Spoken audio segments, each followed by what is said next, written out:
মোৰ হাতত এই যিটো ফল আছে এই ফলটো হ'ল কাজি নেমু। এই কাজি নেমুটো কালিৰে পৰা বহু সংখ্যক লোকে বেছিকৈ গুৰুত্ব দিয়া হৈছে। সকলোৱে গুৰুত্ব দিয়া হৈছে এই ফলটোক, কাৰণ এয়া হ'ল কালিৰে পৰা ৰাজ্যিক ফল হিচাপে স্বীকৃতি পাইছে। অসম বিধানসভাত কৃষিমন্ত্ৰী অতুল বৰাই এই ফলটোক অৰ্থাৎ কাজি নেমুটোক ৰাজ্যিক ফল হিচাপে ঘোষণা কৰিছে আৰু স্বীকৃতি পোৱাৰ পাছতেই সমগ্ৰ অসমবাসী এতিয়া উৎফুল্লিত হৈ পৰিছে, কাৰণ কাজি নেমুটো হ'ল ৰাজ্যিক ফল হিচাপে ঘোষণা কৰিছে। কিন্তু উৎফুল্লিত হৈ উঠা নাই স্বীকৃতিপ্ৰাপ্ত যিখন লেমন ভিলেজ হিচাপে আছে, অসম কৃষি বিশ্ববিদ্যালয়ৰ পৰা স্বীকৃতিপ্ৰাপ্ত সেই লেমন ভিলেজ অৰ্থাৎ নেমু গাঁও, সেই নেমু গাঁওখনৰ কৃষকসকলে বহু লাখ লাখ কাজি নেমু উৎপাদন কৰে। সেই কৃষকসকল কিন্তু অলপো উৎসাহিত হোৱা নাই। উৎসাহিত নোহোৱাৰ কাৰণটো মই আপোনালোকক দেখাইছো। এইখন হ'ল কিছু বছৰ 2-3 বছৰ আগতে এই মই যিখিনি ঠাইত উপস্থিত আছো, এতিয়াও ইয়াৰ কিছু সংখ্যক গছ আছে। এইখন আছিল এখন নেমু গাঁও, আৰু মোৰ সোঁ চাইডে যিখিনি ঠাই আছে এইখন হ'ল নদিহিং। এই নদিহিঙৰ বহুখিনি আগত ৰাস্তাটো আছিল, ৰাস্তাটোৰ পৰা নেমু গাঁওখন আছিল। এতিয়া নদিহিঙৰ প্ৰতি বছৰে যি গৰাখহনীয়া হৈ থাকে, গৰাখহনীয়া খহাই এতিয়া এই যিখন নেমু বাৰী আছিলে, নেমু বাৰীখন একেবাৰে খহাই অৱস্থা বেয়া কৰিলে। এতিয়া কৃষকে এই মাটিখিনি এৰি দিবলৈ বাধ্য হৈছে, কাৰণ চৰকাৰৰ ফালৰ পৰা বিভাগ আছে, যিটো বিভাগ আছে গৰাখহনীয়া ৰোধ কৰিবৰ কাৰণে। ইয়াত বিধায়ক আছে, স্থানীয় বিধায়ক আছে, সাংসদ আছে। কোনে গুৰুত্ব নিদিয়াৰ ফলত, ইয়াত স্থায়ী সমাধান নকৰাৰ ফলত এই অৱস্থা হৈছে। এই স্বীকৃতিপ্ৰাপ্ত লেমন ভিলেজৰ কৃষকসকল কেৱল অসম কৃষি বিশ্ববিদ্যালয়ৰ স্বীকৃতিপ্ৰাপ্ত লেমন ভিলেজেই নহয়, এই গাঁওখনৰ পৰা উৎপাদিত নেমুৰ পৰা অৰ্থাৎ এই গাঁওখনৰ এই অঞ্চলটো থাপাবাৰী, মজবাৰীকে ধৰি নদিহিঙৰ প্ৰায় 12খনকৈ গাঁও আছে। নদিহিং অঞ্চলটো, এই 12খন গাঁৱৰ পৰা লোকসকলে GI টেগ পাবৰ কাৰণে ইয়াৰ পৰাই আবেদন কৰিছিল, আৰু অৱশেষত কাজি নেমুৱে GI টেগো ইতিমধ্যে লাভ কৰিছে 2019 চনত। আৰু মই কেমেৰা পাৰ্চন সঠিক দেখাবলৈ কৈছো, ইয়াৰ যিহেতু এইখিনি গৰাখহনীয়াৰ ফলত কৃষকে এৰি দিলে এই নেমু বাৰীখন এৰি দিয়াৰ পাছত এতিয়া আন এখন ইফালে আছে নেমু বাৰী, আৰু এই নেমু বাৰী ইয়াৰ পৰা গোটেই গাঁওখনে এতিয়া নেমু বাৰীৰে ভৰপূৰ। প্ৰতিদিনাই বহু লাখ লাখ নেমু ইয়াৰ পৰা উৎপাদন হয়, কিন্তু কৃষকসকলে মাত্ৰ 3টা মাহৰ বাহিৰে বছৰ বাকী সময়ছোৱাত একেবাৰে দাম নাপায়।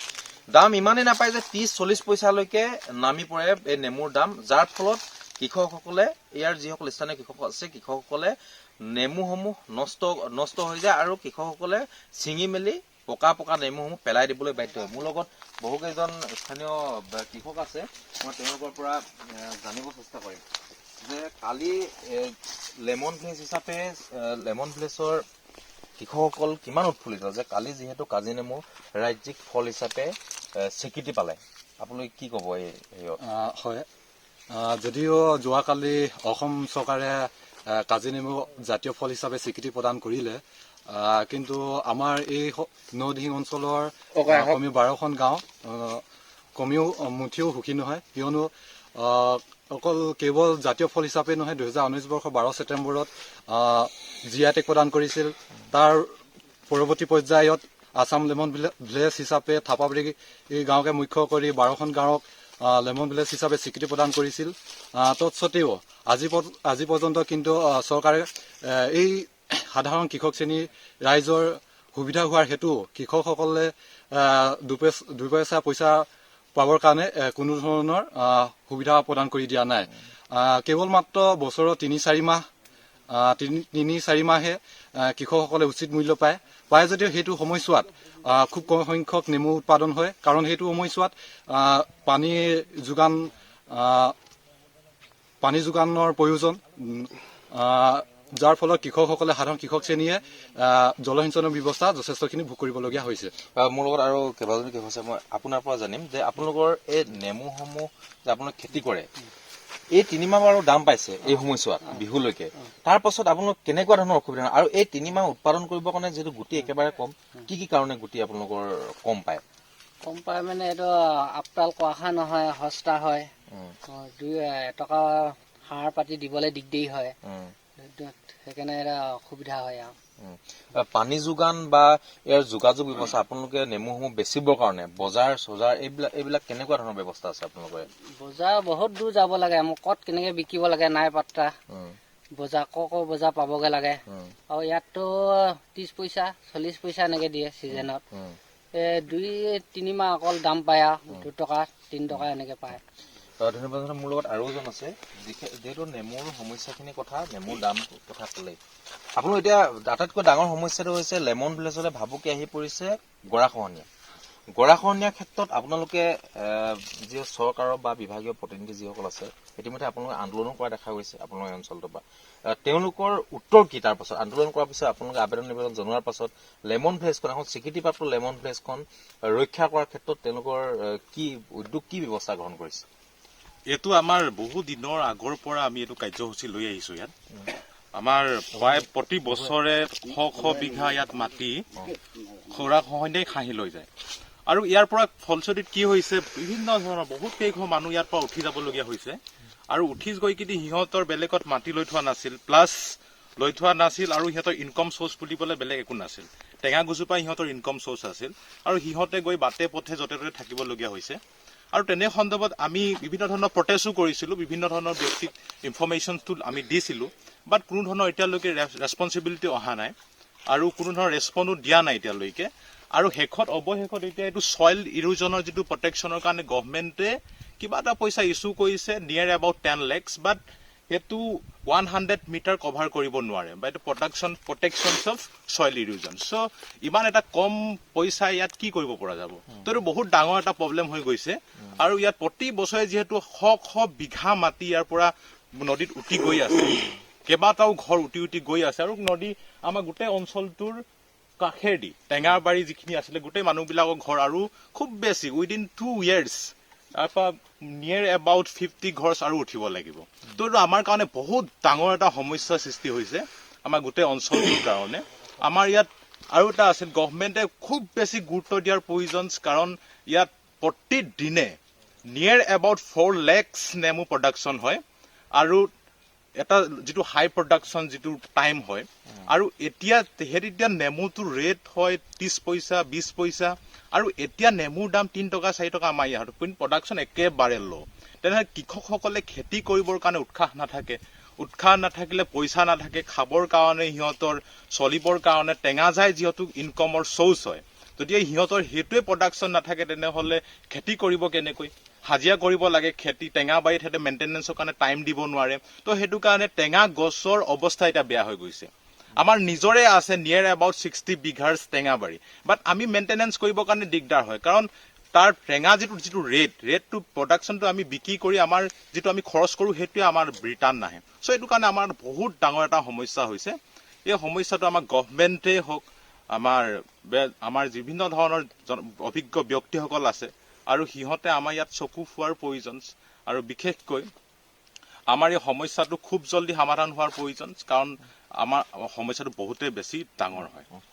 মই আৰু এজন খেতিয়ক আছে, যিহেতু ৰাজ্যিক ফল হিচাপে তেওঁলোকে ঘোষণা কৰিলে, ঘোষণা কৰাৰ পাছত আপোনালোকৰ ইয়াৰ পূৰ্বেও দুটাকৈ স্বীকৃতি দি থৈছে, এটা হ'ল GI টেগ ইয়াৰ পৰা, আৰু এখন হ'ল লেমন ভিলেজ, সেইটো অসম কৃষি বিশ্ববিদ্যালয়।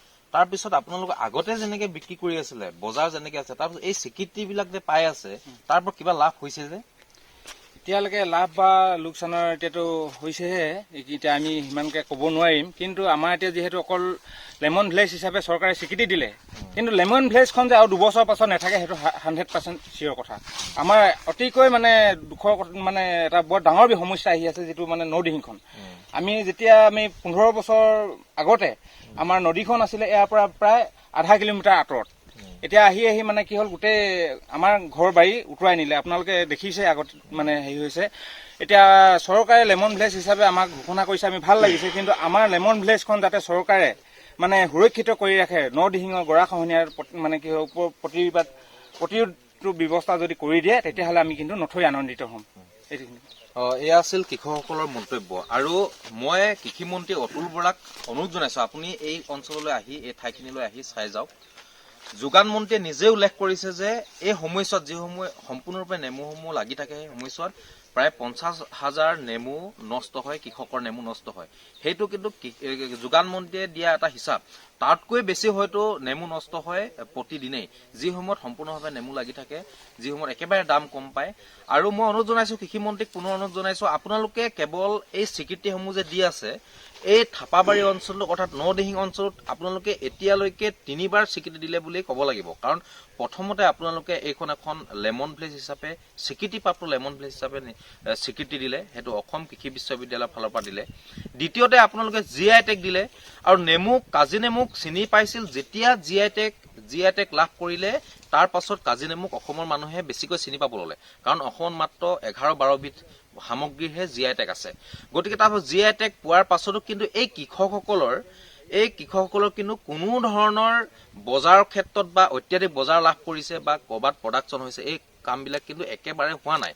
আৰু এই অঞ্চলটোৰ পৰাই যিহেতু GI টেগ পাবৰ কাৰণে তেওঁলোকে আবেদন কৰিছিলে, এই অঞ্চলটোৰ নেমুৰ বহুত বিশেষত্ব আছে। কাৰণ এই অঞ্চলৰ নেমুসমূহৰ গুটি নাই আৰু ৰস বেছি, মানুহে খাবৰ কাৰণে এই নেমুটো বহুত ভাল পায়। তাৰ পাছতো কিন্তু উপযুক্ত বজাৰ নোহোৱাৰ ফলত, উপযুক্ত জলসিঞ্চনৰ ব্যৱস্থা নিদিয়াৰ ফলত, উপযুক্ত ইয়াত যোগাযোগ ব্যৱস্থা নথকাৰ ফলত এই অৱস্থাৰ সন্মুখীন হৈ আছে এই কৃষকসকলে। তাতোতকৈ ডাঙৰ সমস্যাটো হ'ল এই নদীৰ গৰাখহনীয়া। আৰু হয়তো ইতিমধ্যে এজন কৃষকসকলে 2-3 বছৰৰ পাছত হয়তো লেমন ভিলেজ নামৰ যিখন স্বীকৃতি দি থৈছিল, যিটো অঞ্চলৰ পৰা GI টেগ লাভ কৰিছিল কাজি নেমুৱে, যিটো ফলক ৰাজ্যিক ফল হিচাপে আজি স্বীকৃতি দিছে, সেই ফলটো প্ৰথম য'ৰ পৰা ইয়াত আৰম্ভ হৈছিল, এই নেমু গাঁওখন আৰু হয়তো 2 বছৰ পিছত নাথাকিব। গতিকে কৃষিমন্ত্ৰী, যিখন অসম চৰকাৰ আছে, স্থানীয় বিধায়ক আছে, সাংসদ আছে, সকলোৱে গুৰুত্ব দিয়ক লেমন ভিলেজখন ৰক্ষা কৰাৰ কাৰণে। কাৰণ কেৱল ইয়াৰ নেমুটোক ৰাজ্যিক ফল হিচাপে স্বীকৃতি দিলেই সমস্যা সমাধান নহ'ব।